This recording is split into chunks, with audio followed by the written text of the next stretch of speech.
Hello and welcome back to Violin Hero. This is our second day, day 2 of 3, as before, from the beautiful Carriage House violins here in Boston.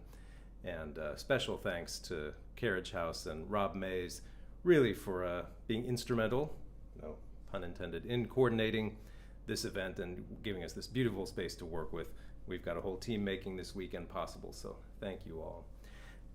Violin Hero is where we look at music that tells stories, as all music really should, but this piece in particular that we're examining this weekend, the St. Matthew Passion, has certainly a very special story to tell, and it's impossible for the violin to do it all. That's why I have special friends with me. If you missed day 1 yesterday, we had cellist Guy Fishman with us. He is back today along with another special friend, and I can't wait to introduce them to you.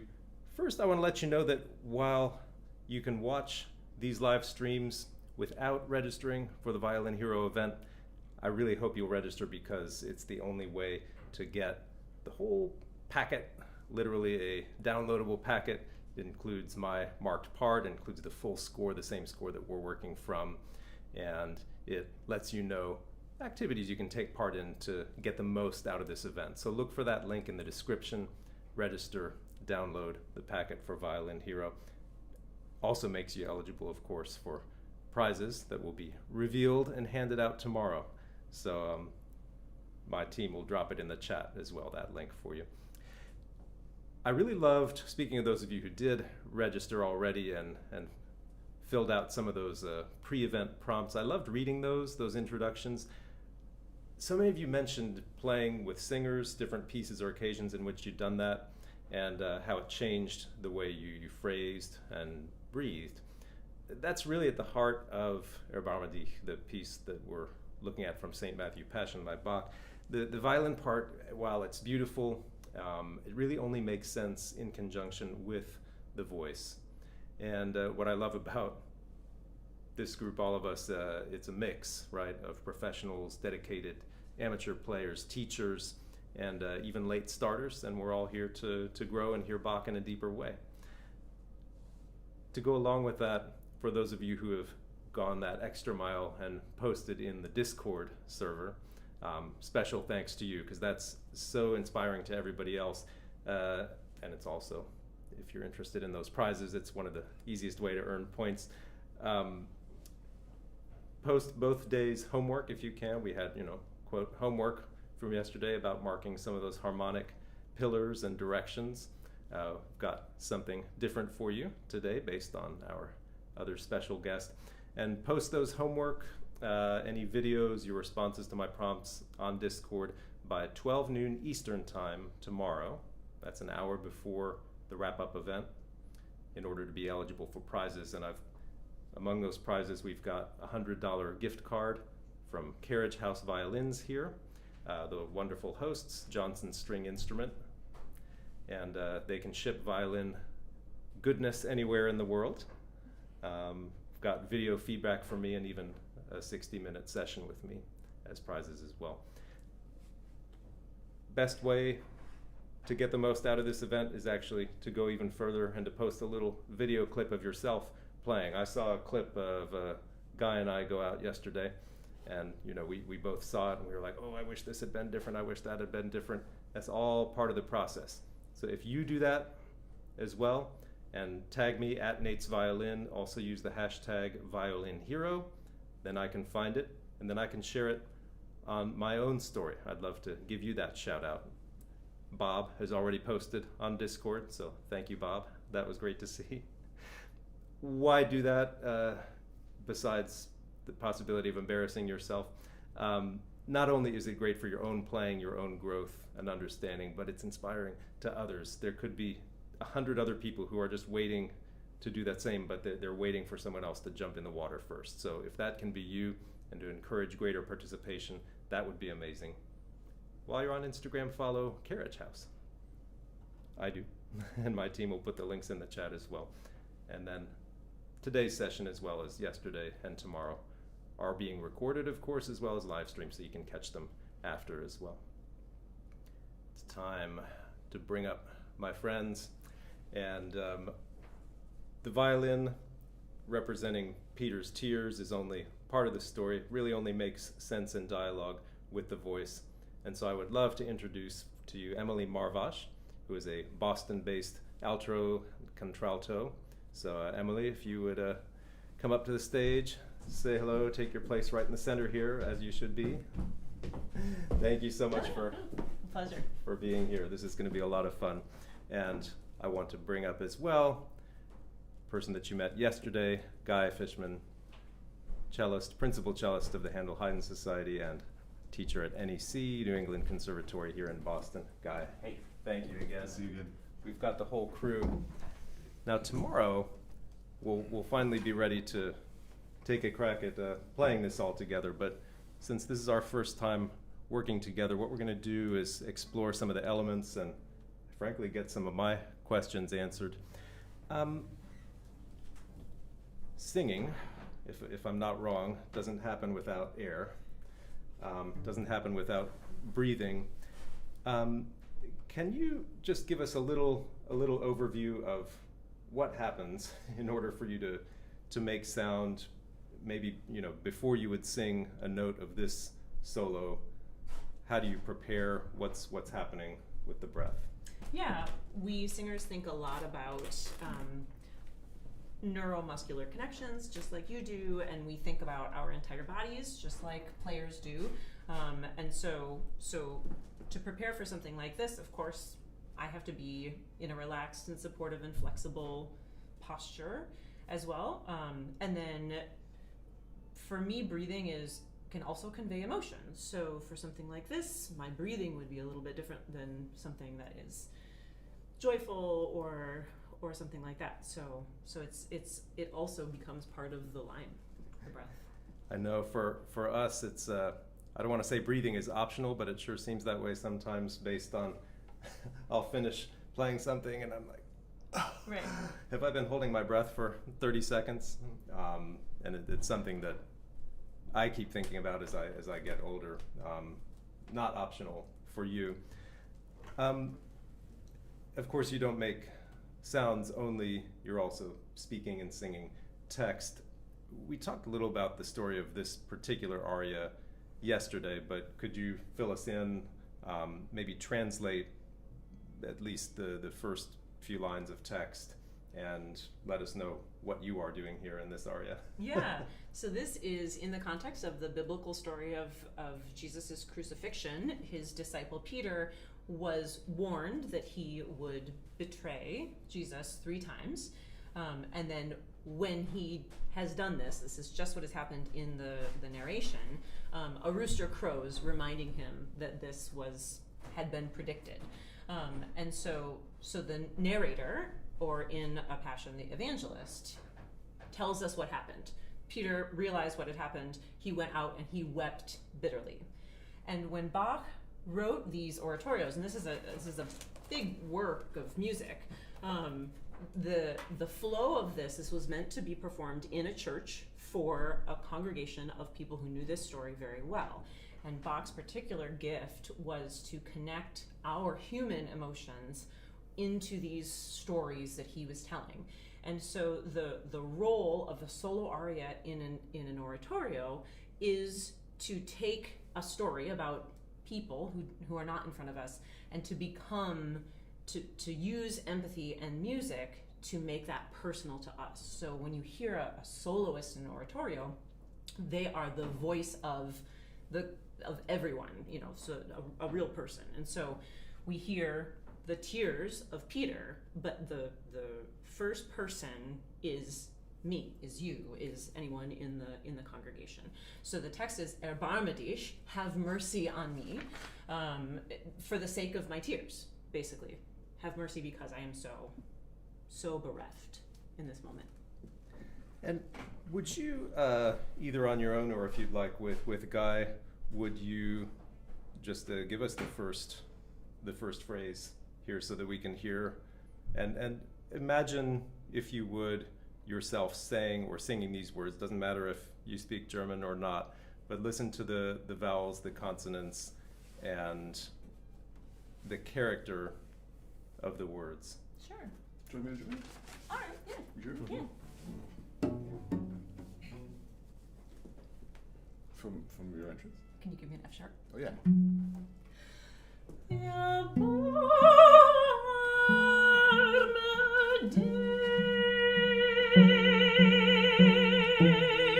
Erbarme dich, mein Gott. I love this. Yeah. It's so different. I have occasionally challenged some of the violinists I work with to take a piece of vocal music and play it on the violin. And I've often found that we tend to sort of fill in the whole canvas with one color sometimes, and just connect everything. And really that's not at all what you do. Of course there is connection to the musical line, but one note connects to the others in so many different ways. Do you mind maybe just once on your own, Yeah. the same? And I'd encourage you to listen to which notes or syllables grow into the next, and which may of course taper, and then which have a complete break because of a consonant or a breath. And I guess we should go on all the way through measure 12.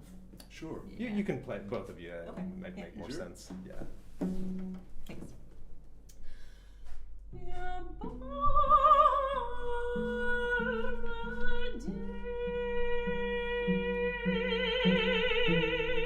Erbarme dich, mein Gott,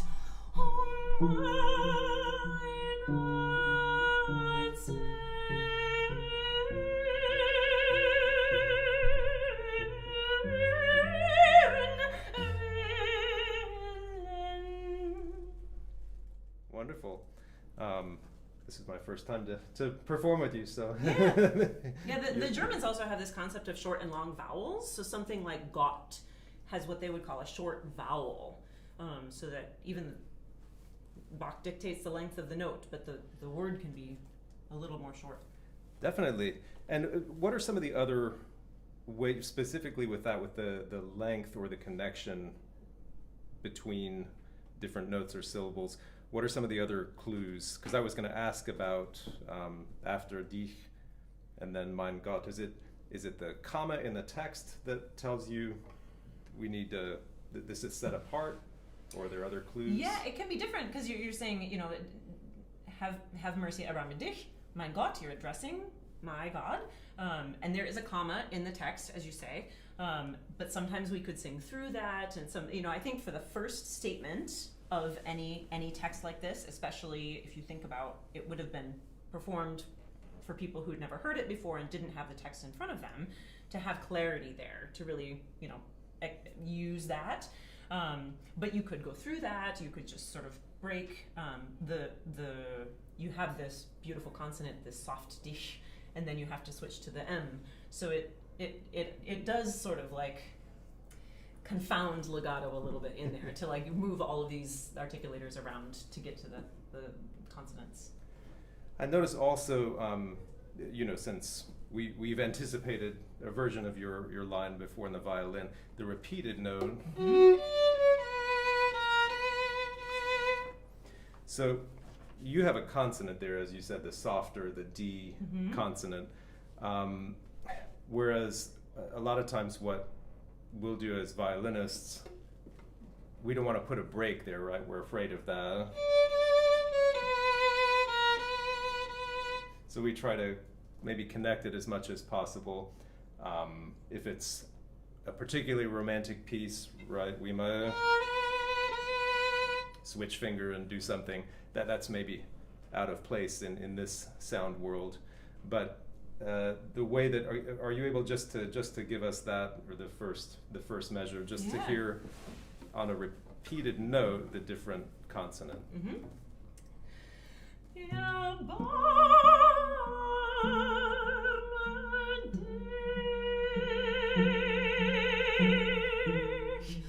Erbarme dich, mein Gott,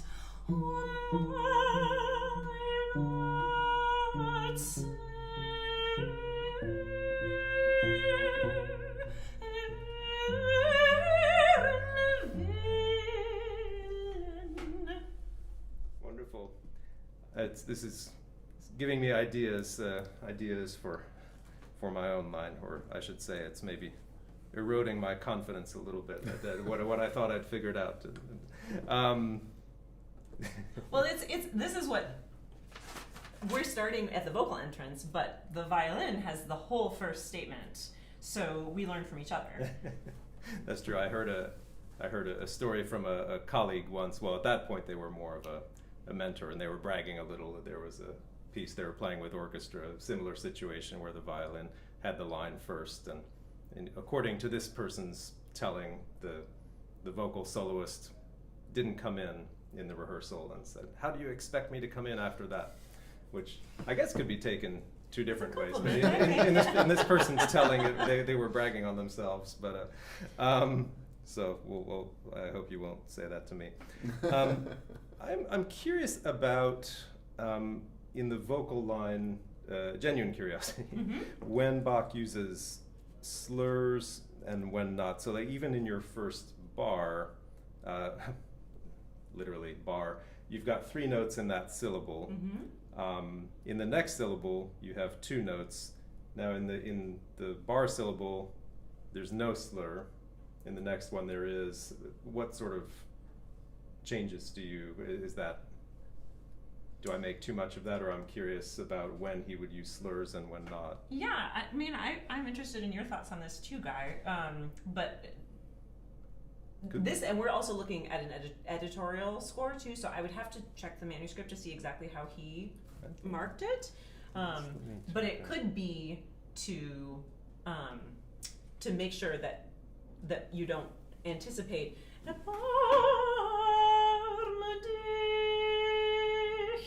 so that he's making sure that you do put both those notes on that syllable. Guy had furnished me with the manuscript. The manuscript score. We can actually take a look at it on screen. So we've got the vocal entrance there. So he far. does have a little. No, he does have a little. Connects the two. He the connects the them. beats. Yeah. Yep. And yeah, crazy I to mean, look who at. can tell? You can tell. So Scholars out there will know. I know. Well, because this relates to our part as well, because I'm always wondering.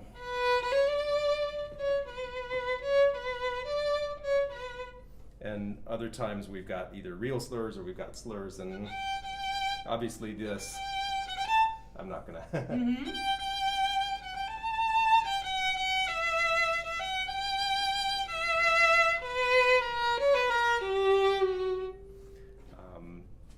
So I guess there could be a couple.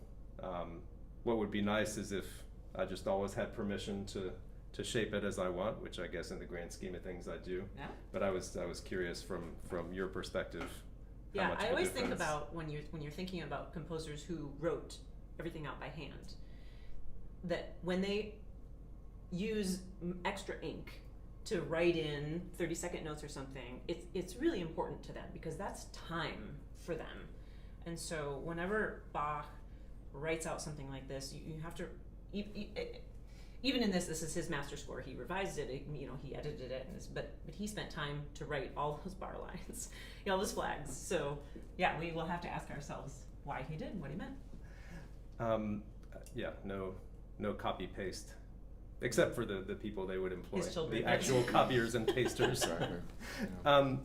I'm curious too about so under the broad category of what I could call appoggiatures, there are probably much more specific names for the various types of ornaments. So we've got one, a very curious looking one at that, which I have always interpreted, probably just based on imitation, as that. You don't have that ornament, nor do you have anything there. Before we get into how you interpret those kinds of ornaments, and any reason why mine would be different? Well, I think that Just for the Bach sake of would never. He didn't interest. copy paste for this. Yeah. That and it could be something about the technique of how the bowing goes or something like that. I think that the little mordant, the little squiggle, I don't think I have it for erbarma because of the consonant. But I do have it later when it's in the middle of a word, seren. So it does come a little bit later, but I think that it's very important to isolate that text with the quick consonant, and I think that he intuited that. But appoggiaturas, so you have one that's written out, it looks like a little mini eighth note above your piece. These are all just different kinds of ornaments. Sometimes we choose to do an appoggiatura when it's not written. And so that's an artistic decision that you and I have to make together, because there's so much imitation in these two parts. Sometimes a conductor will legislate where, when, how long. But ornamentation is like such an important part of early music, and especially if he wrote these in. But I think that little mordant thing is as you do. It's great. Yeah. And the ornamentation, almost always draws attention and interest, right? And so for that reason, I had gotten a number of questions about, because on the screen, or on the page, violinists especially, we might look at these and say grace notes because they're little note heads. Are the grace notes on the beat or before the beat? And it's for that reason, right, that I wouldn't play. That truly is a grace note, but we want to ornament, whether it's how long, as you said, and how much leaning, up to taste. But in general, and especially in this character, I take almost all those to be on the beat, whether they're written out as we have it, for example, in bars 5, 6, all that filigree, or whether it's written with the smaller note heads.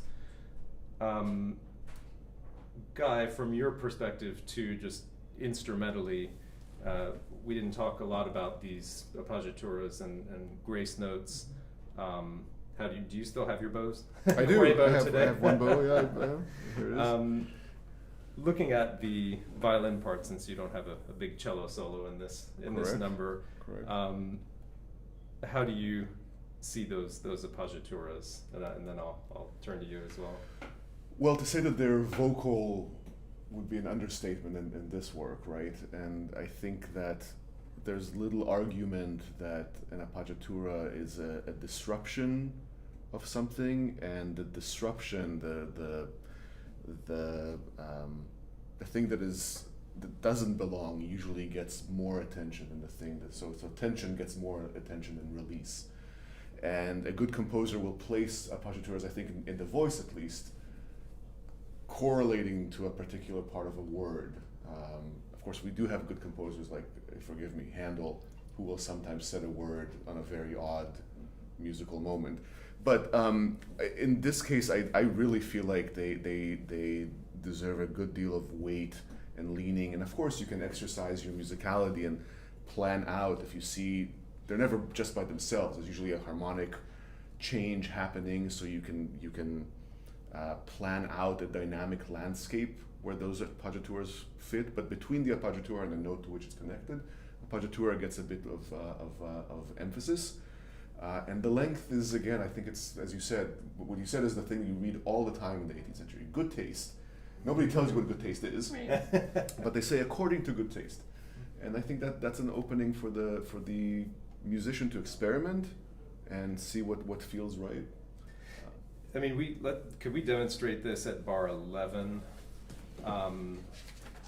Because here, when we're all playing together, it's so clear notes that don't belong, right? So downbeat to bar 11, and then we would be in unison except for the. So maybe from 1/8 note before bar 11.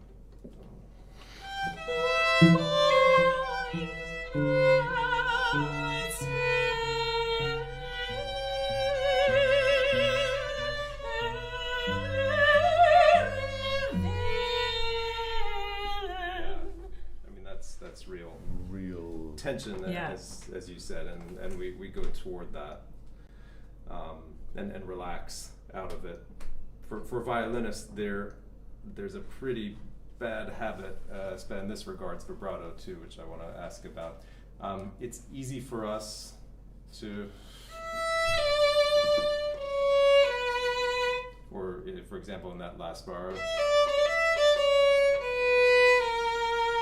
and I mean, it's one thing if you're taking the appoggiatura and the main note together, and you're saying I want to warm into that, like, and then maybe something develops. But the violinistic bad habit is I've got a bad fourth finger vibrato and I've got a killer third finger vibrato, and as soon as we hit that 3, it happens a lot in Bach, and I hear it in Mozart a lot too. So I don't think you would ever do that.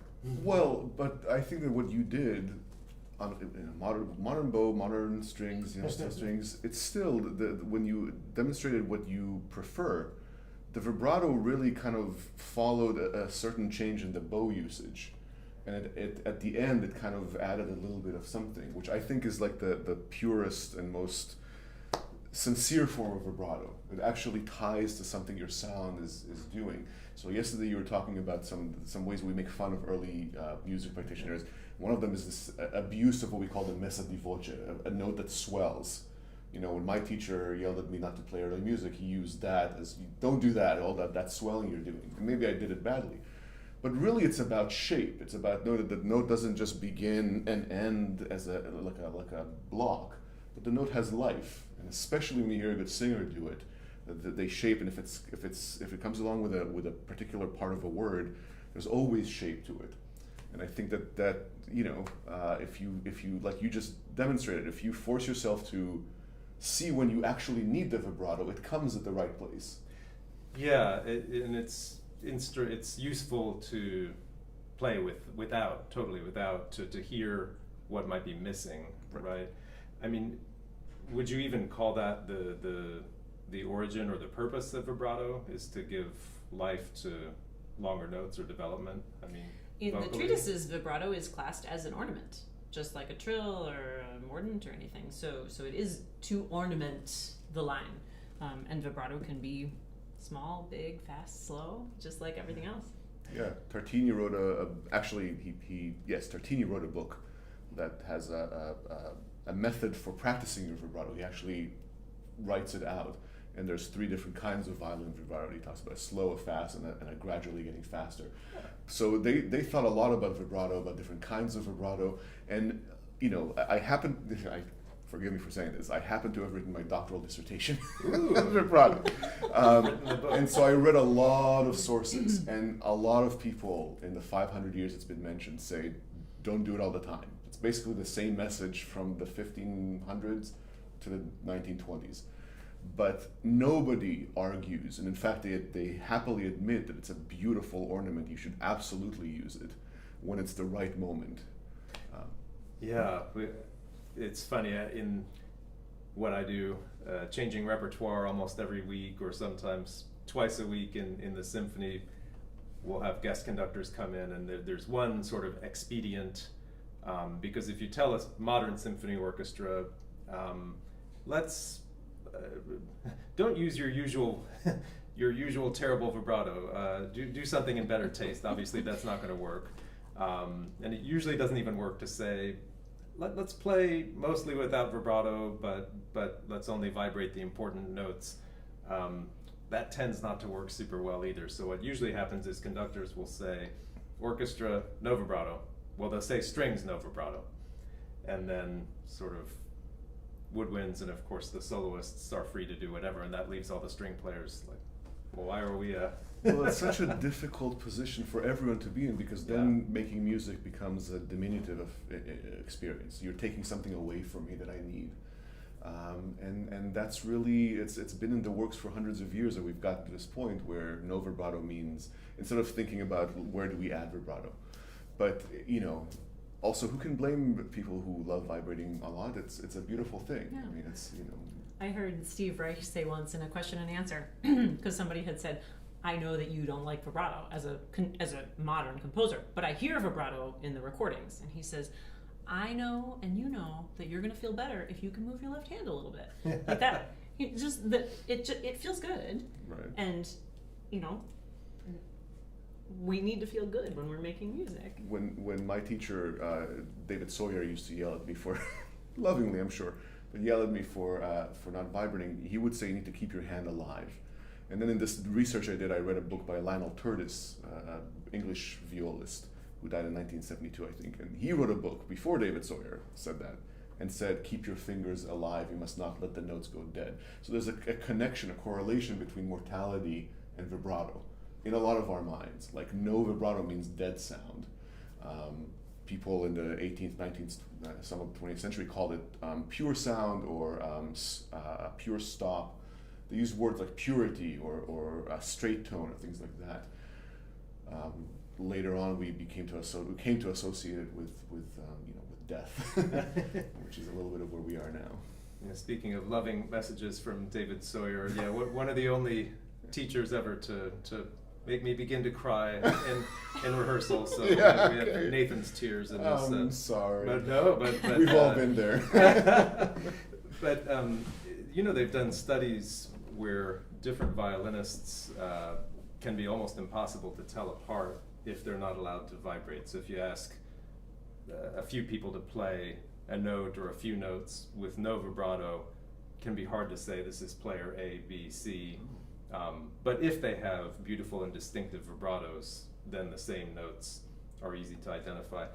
I wanted to ask you, about your first long note, because that was such a clear, you don't have any dynamics written in your part, no permission to do that beautiful thing on the... Right, but Guy's line is moving and moving with directionality, so... Could you just show us again what you do on that note? And to listen, we've got a few things to listen for. I mean, there's the dynamic of the note, how much sound. There's a change, obviously there's vibrato that comes out of that note, but then also the color, which I hope you'll fill us in a little bit on after you show us. So this is just your entrance, really just until you finish the long word. Okay.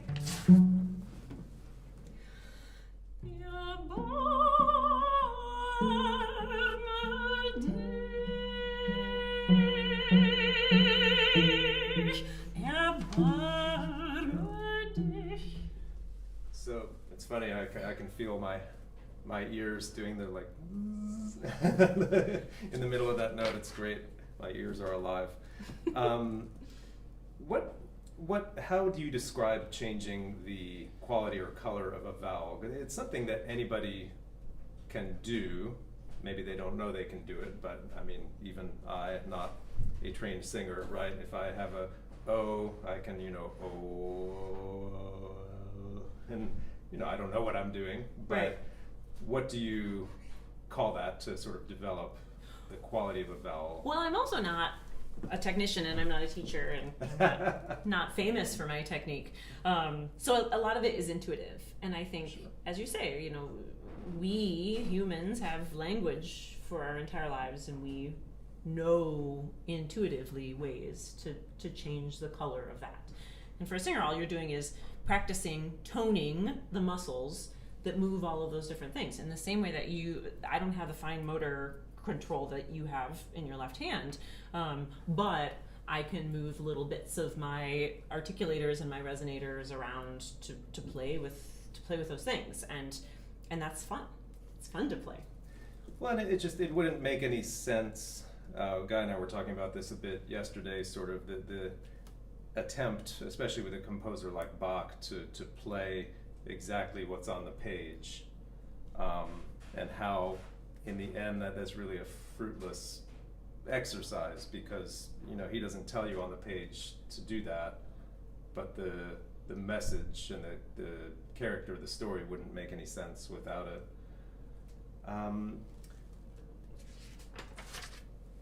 Different qualities of consonants. Could you, I don't know if you want to just give us some different consonants or pick them out in here. My favorite one in here is in the B section, which we haven't got to yet, but it starts with the word there. shawa. So and there's what this bar number is that? 26. Okay. So it's the last beat of 26 going into 27. And so shawa is such a gorgeous, soft consonant. But also really interesting, what we just got to is he uses the word seinen for tears instead of tränen. So he wants this something a little more percussive with the initial consonant of this word. So I think those are really interesting things to me. But those are some good examples. And the fact that he always starts Erbarme is there's no consonant. It's this very soft little beginning of the word. I mean, for that reason, it would be a little difficult to emphasize that pickup note. He makes it difficult on purpose, yeah. Yeah. So that, I mean, that's useful for us to remember too, in case we're tempted, to, or maybe we're nervous and that bow wants to stick to the string. Not that I hope we'd never start the piece like that, but I've With had breath, for folks sure. start this on a down bow for various reasons, and then we've got to watch that we don't have the reverse. I'm curious if, please. No, there's another consonants that you make sound through. So like the word Violin, the Germans call those klingers. Because you can make sound on them. They can be as long. The consonants can be long because you're putting sound through them. So that's also something very fun for us to do. For the schau, and what's the meaning of that text? Schau here. Look here. Look here. Yeah. This may seem a silly question. When does the note start? Is it's not on the consonant, is it? No, typically, if you have a cluster like this, SCH, that all should come before the beat, and then you and I should come together on Guy and I should come together on the vowel. So that's my job. I'd ask, I mean, some of these are leading questions too, but I'm actually curious about all of them, but it's just for us that our notes also need to start. I mean, I know you think about this all the time playing with singers so much more often than I do, but the note really needs to start in the preparation, and it's not just, boom, and here it is. I mean, how might you do a softer kind of consonant if the argo, obviously, but like that schauen? Yeah. I think that getting your physicality into it, and well, let me start with the beginning. Breathing is absolutely key.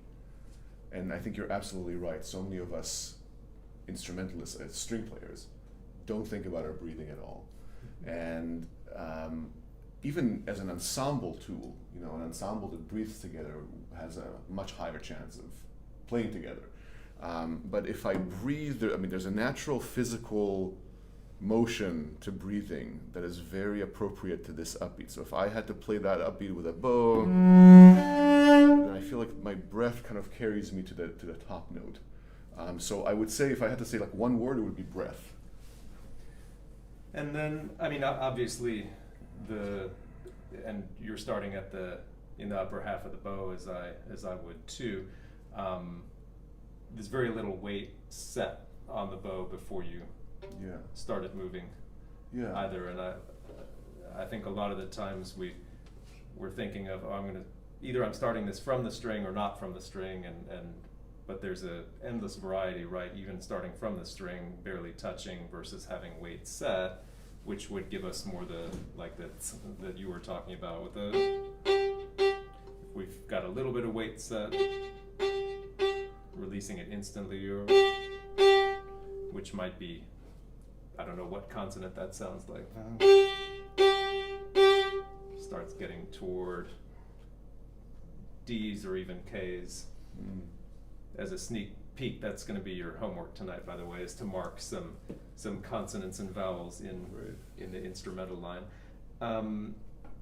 Shall we play a little bit in this B section? And of course, tomorrow we're going to perform the entire song together. Where is a good place? Just maybe from my pickup to 23. Great. Okay. I'm sorry, where are we starting? Pick up. Pick up to 20. Oh, pick up to 20. Yeah. Okay, got it.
Stop us here. That's gorgeous. Wonderful, wonderful. Yeah. Thank you. Now I'm going to go out on a limb and say that your voice at least has a greater dynamic range than does this violin. I don't know, we'd have to test it. I think we did.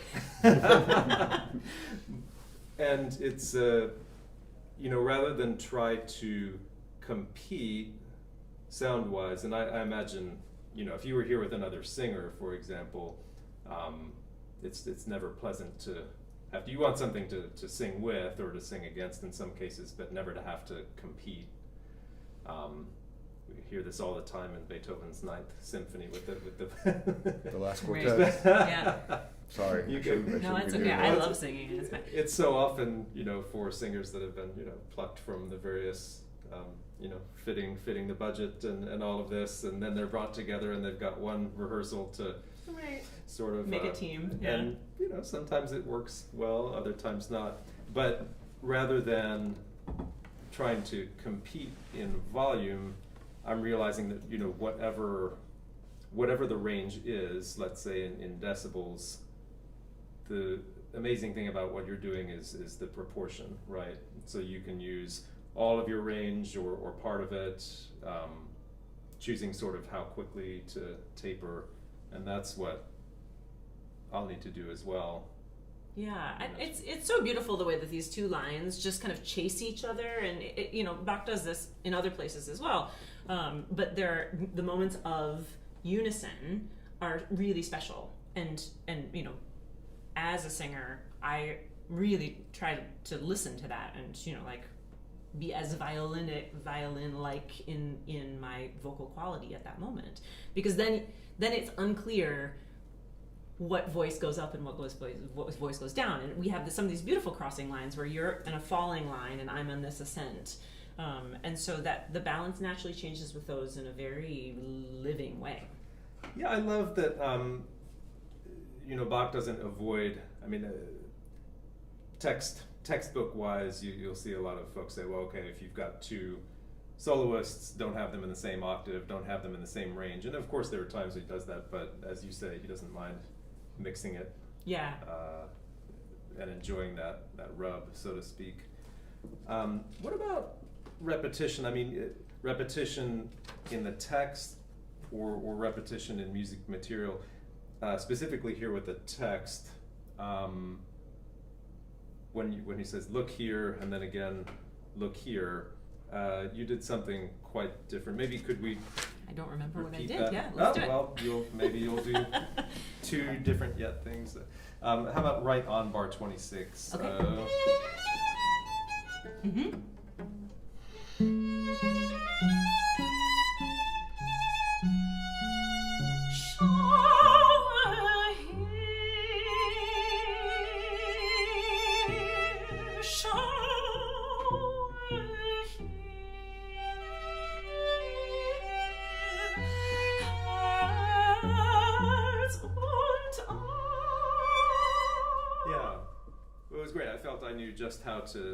just how to come in. Yeah. In the different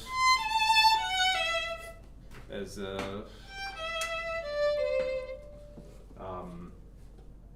you know, a lot of times I think we're obviously there's the so-called echo, you know, no matter who the composer is, oh, something happens twice, the second time needs to be less. Maybe not. And we could try it that way too. But the point is that you did something which made it very clear for me. You know, I heard something to respond to. The difficult thing is if you're not here and I'm just a violinist in a practice room, it's to remember that there needs to be a choice, right? And as you said, we could try. Why don't we try it the other way?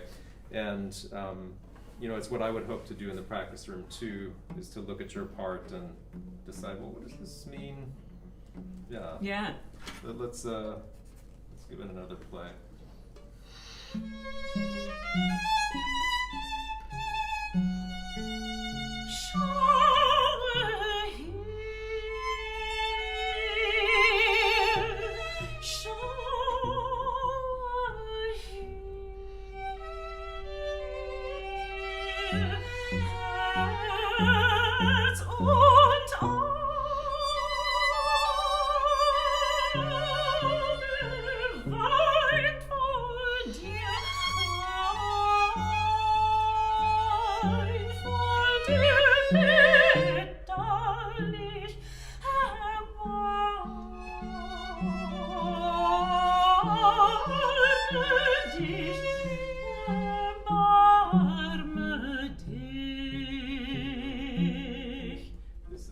This is great. Yeah.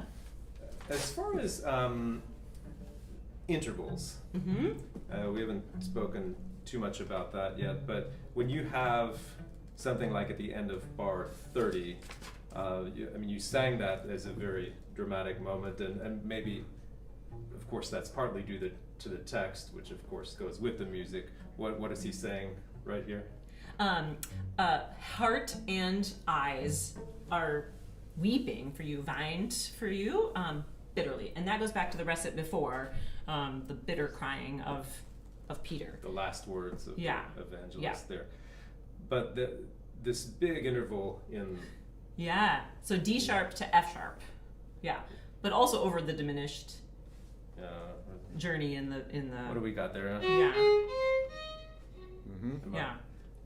By the way, I didn't ask this yesterday, but in the figured bass, slashes are sharps? Sharps. Okay, all right. So a 6 with a slash is a 6 sharp. Because at first I couldn't tell what I was looking at. Yeah, and they're Is all that not always Cyrillic clear. or? Can I ask you a question though, Emily? Yeah. So you said hearts and eyes, or eyes and hearts are Yeah. weeping for you. For you, for you, before you. So is the person singing Peter, or is the person singing talking about Peter? No, talking about God. Talking about God. Yeah. Okay. Yeah. So this is Peter though.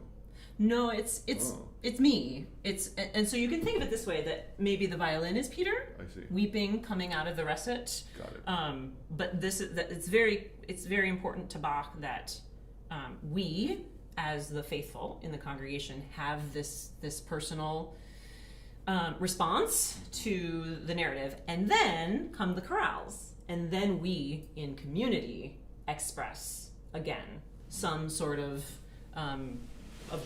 more general religious emotion together. I mean, that's interesting. So the idea really was for the congregation to become Part of the passion. because the idea being that we're all capable and have gone through these emotions, if not these exact events, hopefully not, but and that's a big task, isn't it, to have to become A conduit for yeah. Do you ever, or have you ever, I mean, this is for both of you, felt intimidated by that? You know, how can I become this? Because for vocalists, it really is more obvious, the acting, the theatrical part of it too. Intimidated by the task of becoming this character, or maybe you love it. It's especially in the Passions is very interesting because there is a Peter he's on stage. Why isn't he singing? You know, that's the other answer to that, is that like they could have had the singer who sings Peter sing this, but this is this other character. And it the weight of Bach for me personally is that he was devoutly religious, and this music is his faith and his worship practice, and it is a challenge to step into that he meant it in the purest religious Lutheran sense of it, and how do we represent that today in a concert hall that's not a church, and so that is a challenge, because all of his sacred works were so hard. He signed them at the end. This is only for God. So that's a challenge. That's the weight of Bach for me. And Guy, I know. Well, it's a different experience, right? Playing this rather than singing it, and doing it in a concert hall, as you mentioned. I feel similarly. You know, I personally didn't grow up in the Christian religion. Religion isn't a huge part of my life at the moment, and but doing well on stage is. And what does it mean to do well with this piece? I mean, technically speaking, as our video from yesterday demonstrated, I can still play out of tune when the music is really simple, unfortunately. But the music is not particularly difficult most of the time, left-hand wise and bowing wise. There's a few moments, and certainly there's a couple of difficult violin bits. But I think that knowing that you are representing, even if this is foreign to you, you can get behind how important this was to him, and to the people listening to him, and to the people participating, and what incredible layering of meaning, and how many different tools he used to send out the message. The level of imagination is just astounding, and I think that's really that's available for anyone to get behind. Well, that's what I love about live performance too. I mean, which we're doing even if we can't see our audience in this room. This idea of bringing the whole congregation or the whole room together to experience a story or a character together, or for the listeners to put themselves in the place of the people on stage. For me, that's what live performance is all about, and we'll be doing that here tomorrow.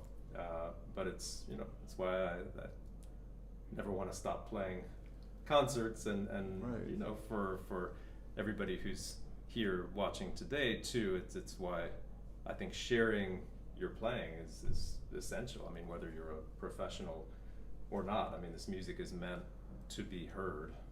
Ultimately, it's way beyond how well we play. It's a communicative, and the word communication and community come from the same Latin root.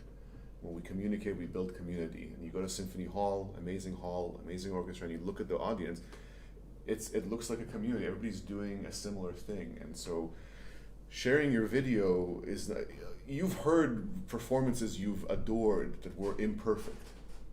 The way we get past the imperfections is by having something else there as well. So I think that the what you're offering your listeners, the opportunity to put themselves out there, is a way to practice being sort of unstoppable and getting on stage and communicating something. Because as much as we would love to play perfectly in tune, it happens so rarely. I don't think it's ever happened to me. Same.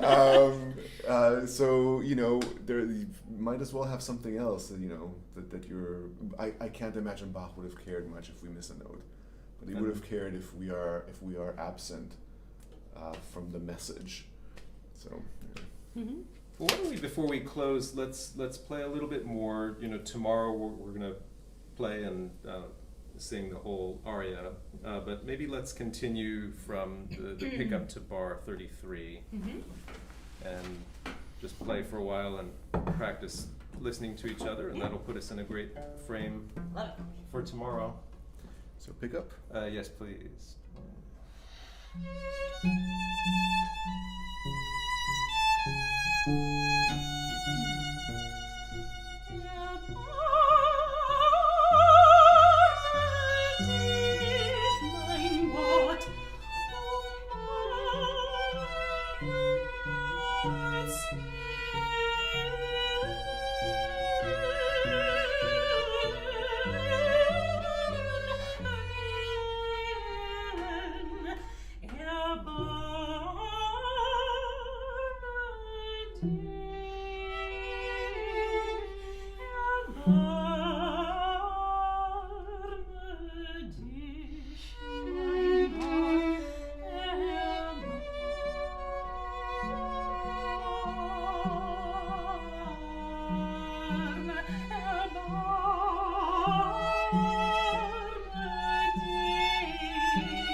Yeah. That was a good lesson too. All the breathing and the appoggiaturas, yeah. Now, speaking of appoggiaturas, you know, my literal mind would say you changed a note in bar 46. Yeah. Yeah, a long appoggiatura. Yeah. And that's what it is. But yeah, and at the very end. Yeah, I love And it. as Guy said, it's the tension and then the release. Yeah. Because the song's not done, and you have, you take it home. So. You guys did something extraordinary, I think, in bar 30. I think it was 35, where the lines really are kind of snaking Right on around top of each other. and, It's so and great. dissonance, and you both changed your vibrato to sort of rub against the sound. Mm-hmm. That's like, I love it when intuitively things like that happen. Yeah. It really just drew me right into what you were doing. Yep. And this is so nice because in actual performance, I would probably have my back to you, at the best case, and then Guy would be on the other side of the room, Back and there. as a conductor messing it all up in the middle. Yeah. Should always be So like it is chamber music. It definitely is. And Yeah. we've got the sympathetic resonance of the Amazing wonderful instruments. Yeah, I know. around us here at the Yeah. carriage. I am jealous because you have every time you have those beautiful falling lines, I never get that figure. Oh, with the When you're sort of sequencing down, Yeah. I never get that. It's not fair. Well, tomorrow we will. Have more fun. Well, yeah, we'll do the whole thing and maybe just speak a little afterward. Maybe try a few things out. So that means you need to be here tomorrow at the same time, and please, your homework, so to speak, is to mark in the violin part they can be words, they can be in any language you want. English is fine too. Or just consonants and vowels, particularly the opening solo. But that very first note, what's it going to be? Probably not a K, right? And you're not allowed to just copy the vocal line into that either. That's too easy. But come up with something for at least the opening solo, and you're welcome to do the same in any of the violin parts. Just have fun with it, and then don't just do it with a pencil, but take the instrument and bow and try it out. Oh, do I like a G? Is it a G with a longer vowel? And if it's a very long note, are there different consonants within that, or is it just one long vowel? And how can I develop it as a singer might? So that's the homework. And if you want points, you can post it in Discord, of course. But come back tomorrow, and when you do as well, I'll let you know how we can keep working together further, because I love exploring music year-round, but especially with great friends. So thank you, Emily and Guy. I'll see you again tomorrow. I'll see you again tomorrow for Violin Hero. Thank you.